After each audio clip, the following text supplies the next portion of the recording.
नमस्ते, हमेशा खुश रहो बिटिया। I am JVN Dr. Anamika Aherwal, Associate Professor in the Department of Science and Technology at Jayoti Vidyapeeth Women's University, Jaipur. Today I am going to take the lecture on the topic waterfall model. So this is the outline of today's session. Waterfall model, advantages, disadvantages, lastly the conclusion and reference I will discuss. Now come to the waterfall model. There are basically two things. As I told you in the previous session, there are many models of the software development, like waterfall, spiral, iterative enhancement, and so on. So this is one of the model that is waterfall model. Analysis and coding part is basically you will have to focus on that, because on the basis of analysis, in between there are many things, then only you can do the coding part. Okay, so this is the analysis and coding. You can say the transformation from analysis to coding part, right? So you see in this figure, first you see here the system requirements. So before starting to develop your product, you should know the system requirements and the after system requirements, you will be very much aware about the software requirements also, because what software you are using, because every software has some sort of some sort of limitations, so you have to follow all these things. So for system and software, both the requirements, it is very much mandatory, you can say, for this. So then after you will go to the analysis phase. In the analysis phase, you see that this is very important phase, because in this phase you just gather the information, what is the problem exactly is, and what are the requirements of the customer. Okay, so in this phase, this is, you can say, the pillar of the software, because on the basis of this analysis phase, the whole further you can phases, you will totally depends on this phase. Okay, so this is very important phase. Then after analysis, you will start to plan out the designing phase. So it means you will enter to the program design. Okay, you just design in such a manner that it should be easy to understand, it should be easy to implement also, because the clients who is not aware about the languages and these technical things, so for those who are not from this background, are not aware about those, so it should be easy to use first of all. Okay, and also meet the requirements also. So this is, you can say, the front end phase. Okay, so in the, for the front end phase, how to execute this, there is a back end phase. In back end phase, you have to code all the things which you have designed in the designing phase. Okay, so this is the coding phase, in which you do coding as per the requirement which demands in this design phase.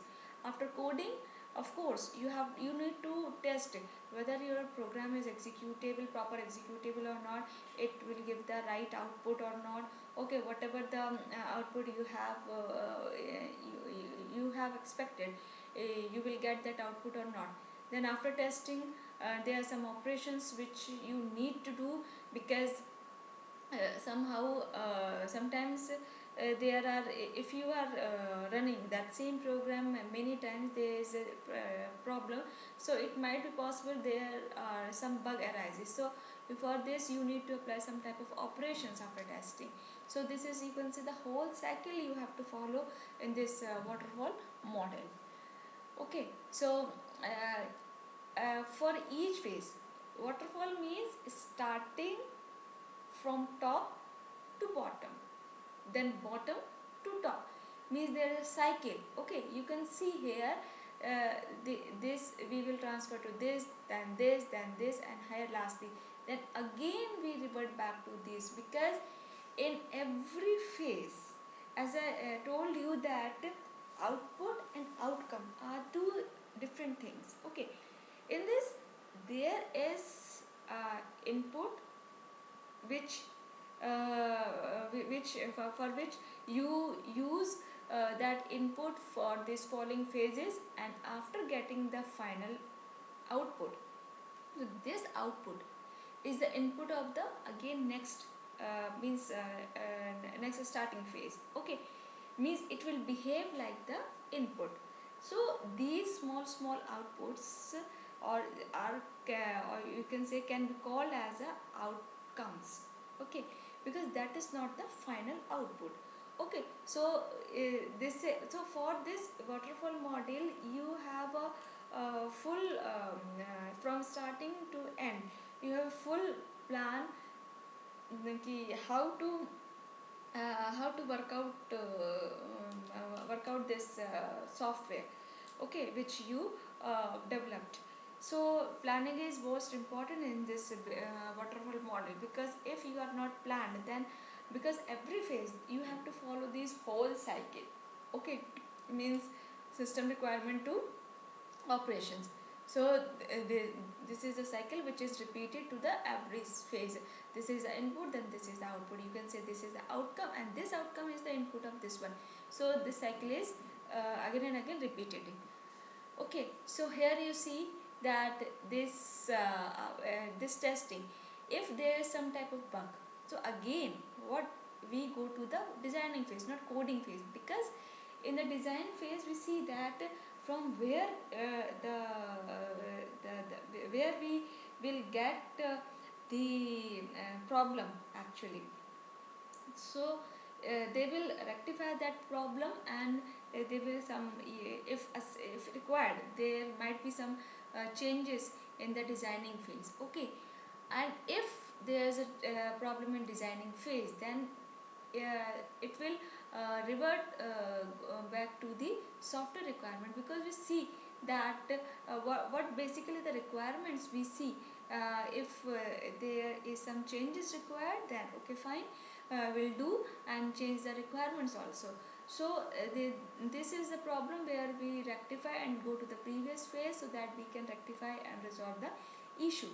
Okay, so this is the phase, and now we see that there are 5 additional features that must be added to this basic approach to eliminate most of the development risk. Okay, and what are these? In the step 1, program design come first, then the document the design, then do it twice for lower the risk. Okay, and then plan, control and monitor testing, involve the customer, because it is very much important for the customer satisfaction. Okay, now you see in the first step, okay, this is the whole cycle which I have already discussed in the previous slides. In the preliminary program design, because we focus on this step first, that is program designs comes first. So in this designing phase, document system overview is there, and design database, processors, allocate subroutine storage, allocate subroutine execution times, describe operating procedures. These all are comes under this preliminary program design.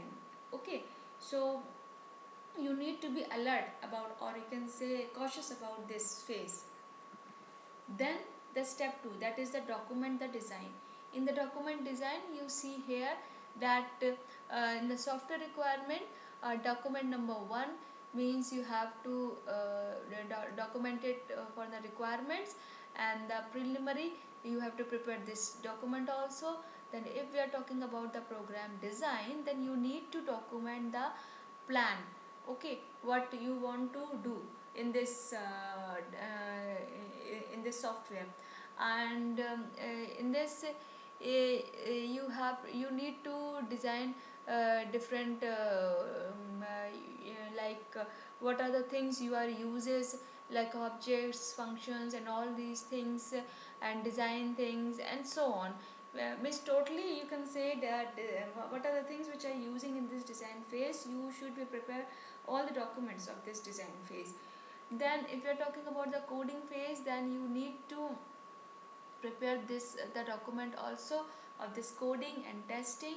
And in simple you can say, for each phase you have to prepare the document, okay, because in the document you write step by step.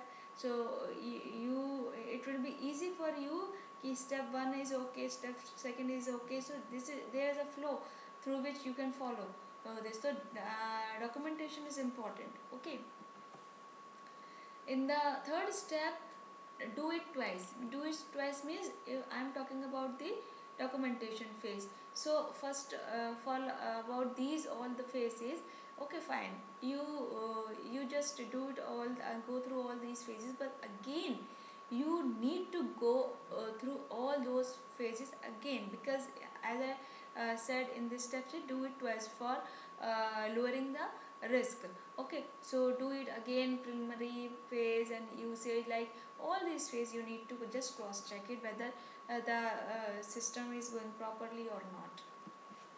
Then in the fourth step, plan, control and monitor testing. So in this program design, plan the testing process, okay. In the testing phase, here you see, visually inspect code before testing and test every logic path, and use product assurance techniques. um, and in this use product assurance technique, it should be divided into three parts, like autonomous and detached test group, configuration control, specific maintenance, and the test standards, procedure tools. So you have to see all the things in this step 4, okay. Now the last phase involve the customer. You should involve the customer, so that there might be a chances that there is very negligible risk, okay. So because as per the demand of the customer you are developing this, okay. So this is the system requirement update, system requirement generation, and this software requirement. And here you can say preliminary software review, and the program design. So you will show all the things to the customer in front of him. Then this is the test, and finally the operation, final software acceptance review. So that if there is a problem in which the customer doesn't satisfy, so you can be easy for you to change or update that thing, okay. So there are 6 distinct phases, like development proceeds sequentially through a series of phases. First is the requirement analysis, design and implementation, testing, installation and maintenance. These all are the 6 phases which you have to follow in the waterfall model. Now come to the advantages of waterfall model. In this, progress can be conclusively identified through the use of milestones by both vendor and client, ensures minimal wastage of time and effort, reduces the risk of schedule slippage or of customer expectations not being met. Now there are also some disadvantages of this model. It does not allow for much reflection or revision, okay. Estimating the time and cost with any degree of accuracy is often extremely difficult.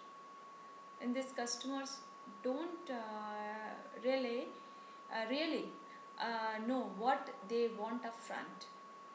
Designs that look feasible on paper turn out to be expensive or difficult in practice. So redesign destroys the clear distinctions between phases of the traditional waterfall model. A clear division of labor between, say, like designers, programmers, testers is neither realistic nor efficient in most software firms. So this is the disadvantages of waterfall model. Here waterfall development model considers harmful. Why? In the early days of simple standalone applications, the waterfall model worked well, spanning a host of voluminous methodologies, but it does not suit the problems of the complex, risky and integrated projects that IT has to deliver today. and the most of today's projects have a high proportion of reuse. The waterfall idea of creating a detailed set of requirements and then trying to find a package that fits is neither economic nor practical. So this is something which is harmful. Okay, so lastly, the conclusion: whether you should use it or not, it totally depends on largely on how well you believe you understand your customer's need, how much volatility you expect in those needs as the project progresses. The model is recommended for use only in projects are relatively stable and where customer needs can be clearly identified at an early stage. Okay, so here I conclude, and these are the references. You can follow these references to get more detail about this waterfall model. Okay, so thank you so much. This is all about today's session, and this session powered by digital version 2.0, Jyoti Vidyapeeth Women's University Jaipur. Hope you are satisfied with my digital session. If you have any query, please mention in comment box. I will resolve your issue. Okay, thank you.